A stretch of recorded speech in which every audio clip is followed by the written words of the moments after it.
Students, today we'll learn addition and subtraction of fractions.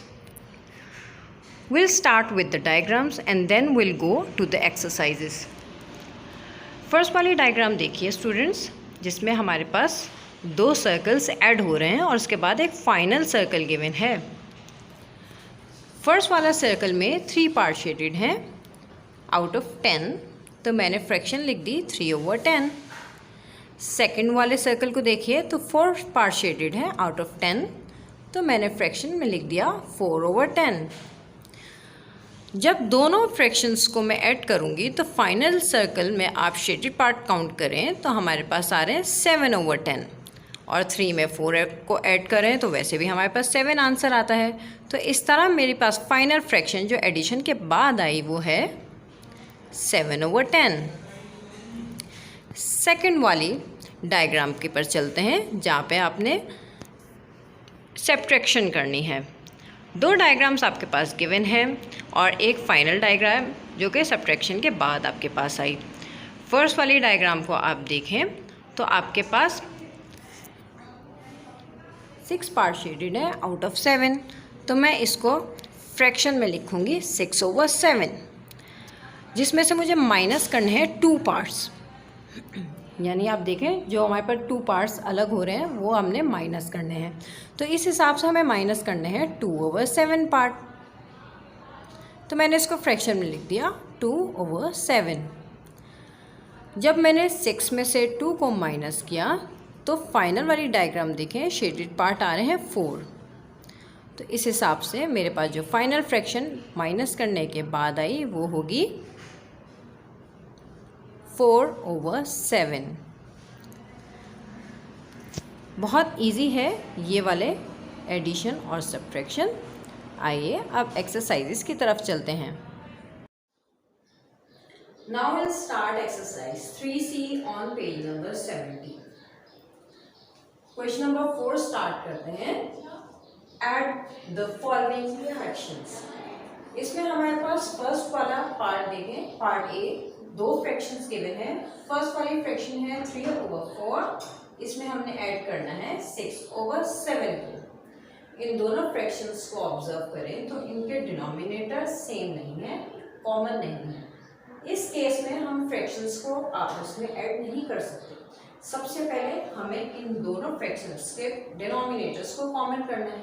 इसके लिए हम लोग डिनोमिनेटर्स जो कि 4 और 7 है इसकी फैक्टराइजेशन करेंगे और एलसीएम फाइंड आउट करेंगे।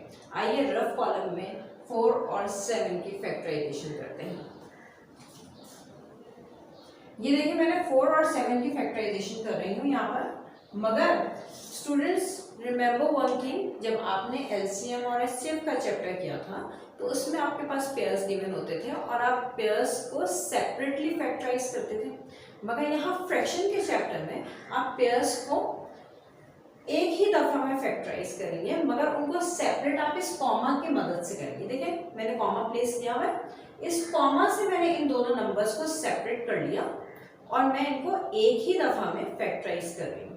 फैक्टराइजेशन का वही रूल होगा कि अगर कोई इवन नंबर है, जैसे 4 यहाँ पे एक इवन नंबर है, तो मैं फैक्टराइजेशन 2 से स्टार्ट करूंगी। 2 सा होता है 4, मैं कॉमा को एज इट इज नीचे कॉपी करूंगी और मुझे पता है कि 7 2 के टेबल में नहीं आता, तो मैं 7 को भी एज इट इज नीचे कॉपी कर लूंगी। दोबारा से दोनों नंबर्स में 2 एक इवन नंबर है, तो मैं 2 1 2 कर दूंगी और 7 क्योंकि नहीं आता 2 के टेबल में, 7 को मैंने एज इट इज कॉपी कर दिया। अब 7 आपको पता है अपनी ही टेबल में आता है क्योंकि ये एक प्राइम नंबर है, तो मैं यहाँ पे 7 लिखूंगी और 7 1 7। अब देखें हमारे पास जो फर्स्ट वाला नंबर था 4, उसकी फैक्टराइजेशन की तो एंड में 1 बचा। दूसरा वाला नंबर है 7, इसकी फैक्टराइजेशन की तो यहाँ पे भी 1 बचा। इसका मतलब है फैक्टराइजेशन हमारी कंप्लीट हो गई। हमारे पास प्राइम फैक्टर्स आए हैं 2 2 एंड 7। इन प्राइम फैक्टर्स को हमने मल्टीप्लाई कर दिया। 2 2 4 एंड 4 7 28। ये आ गया हमारे पास 28 एलसीएम। इस एलसीएम को हम यहाँ पर कॉमन डिनोमिनेटर के तौर पर लिखेंगे।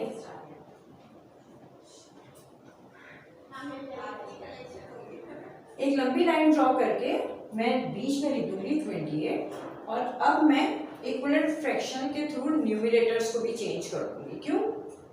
क्योंकि पहले मेरे पास डिनोमिनेटर था 4 लेकिन अब ये डिनोमिनेटर हो गया है 28, तो यकीनन इसमें कुछ चेंज आया है।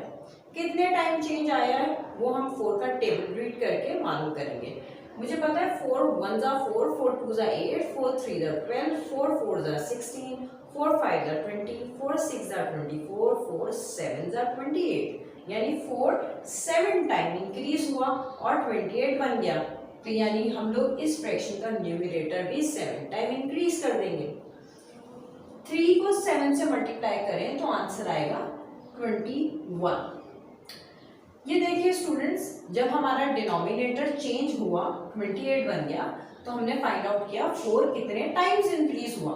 मैंने यहाँ पे मालूम किया कि 4 7 टाइम्स इंक्रीज हुआ, तो जब डिनोमिनेटर 7 टाइम इंक्रीज हो रहा है तो हम न्यूमरेटर को भी 7 टाइम इंक्रीज कर देंगे।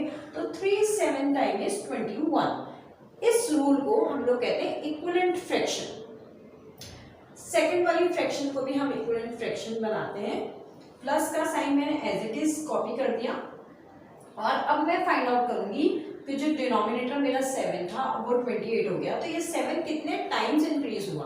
7 का टेबल रीड करना शुरू करते हैं। 7 1 जा 7, 7 2 जा 14, 7 3 जा 21, 7 4 जा 28, यानी 7 4 टाइम इंक्रीज हुआ है। तो मैं इसका न्यूमरेटर 6 को भी 4 टाइम्स इंक्रीज कर दूंगी, तो 6 4 जा 24। अब देखिए स्टूडेंट्स, मेरे पास ये दोनों वैल्यूज इजीली ऐड हो सकती हैं। 21 और 24 को मैं ऐड कर लूंगी। किस तरह? मैं रफ कॉलम में इन दोनों वैल्यूज को वर्टिकली लिख लेती हूँ और फिर मैं ऐड कर लेती हूँ। ये देखिए 21 और 24 को मैंने वर्टिकली लिखा। 1 + 4 becomes 5, 2 + 2 becomes 4, यानी इन दोनों वैल्यूज को जब मैंने ऐड किया तो मेरे पास आंसर आया 45/28। अब मेरे पास एक इम्प्रॉपर फ्रैक्शन आ गई। क्यों? क्योंकि इसका न्यूमरेटर बड़ा है डिनोमिनेटर से। तो इस तरह से कभी भी वैल्यू आए तो सबसे पहले आप इसको रिड्यूस करने की कोशिश करेंगे कि ये दोनों कैंसिल तो नहीं हो रही। तो हमें पता है ये दोनों फिलहाल कैंसिल नहीं हो रही, तो हम इसे इम्प्रॉपर फ्रैक्शन है क्योंकि ये, तो हम इसे मिक्स नंबर में कन्वर्ट कर देंगे। किस तरह? हमें पता है 45 डिवाइड हो रहा है 28 से, तो हम इसको डिवाइड करेंगे और मिक्स नंबर बना लेंगे। आइए मैं इसको डिवाइड करती हूँ रफ कॉलम।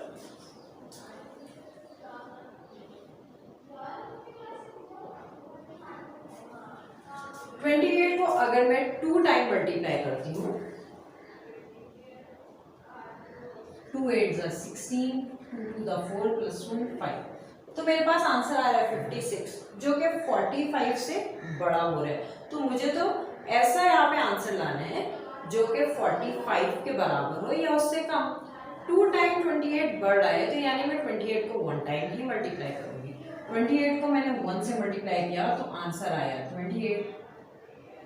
5 में से 8, यानी 5 में से तो 8 कैंसिल नहीं हो सकता, तो मैं यहाँ माइनस नहीं हो सकता, तो मैं 4 से बोरो करूंगी, इसको 15 बनाऊंगी। 15 में से मैं 8 को माइनस करूंगी तो मेरे पास आंसर आ जाएगा 7।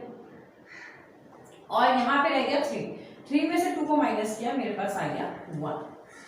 अब मैं इसको किस तरह मिक्स नंबर में लिखूंगी, आइए देखते हैं। इसी के आगे मैं मिक्स नंबर बना रही हूँ। डिनोमिनेटर तो मेरा वही रहेगा 28। होल नंबर में मेरे पास यहाँ पे इस जगह पे मेरे पास वहां पर देखिए जो क्वोशंट आया ये आ जाएगा यहाँ पे, और जो रिमाइंडर होता है वो बन जाता है न्यूमरेटर।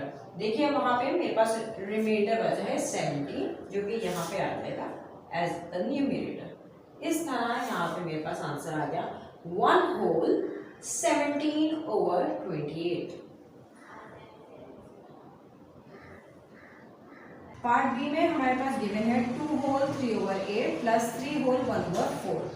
मिक्स फ्रैक्शंस गिवन है, पहले हम मिक्स फ्रैक्शन को कन्वर्ट करेंगे इम्प्रॉपर फ्रैक्शन में। 8 को 2 से मल्टीप्लाई किया, आंसर आया 16। 16 में 3 को ऐड किया तो मेरे पास आ गया न्यूमरेटर 19/8। सेकेंड वाली मिक्स फ्रैक्शन को इम्प्रॉपर फ्रैक्शन में कन्वर्ट किया तो 4 3 होता है 12 प्लस 1 हो गया 13 डिवाइडेड बाय 4। अब हमें पता है कि दोनों फ्रैक्शंस आपस में ऐड उसी सूरत में हो सकती हैं जब इनका डिनोमिनेटर कॉमन हो। तो 8 और 4 की फैक्टराइजेशन करके हम लोग एलसीएम फाइंड आउट करते हैं।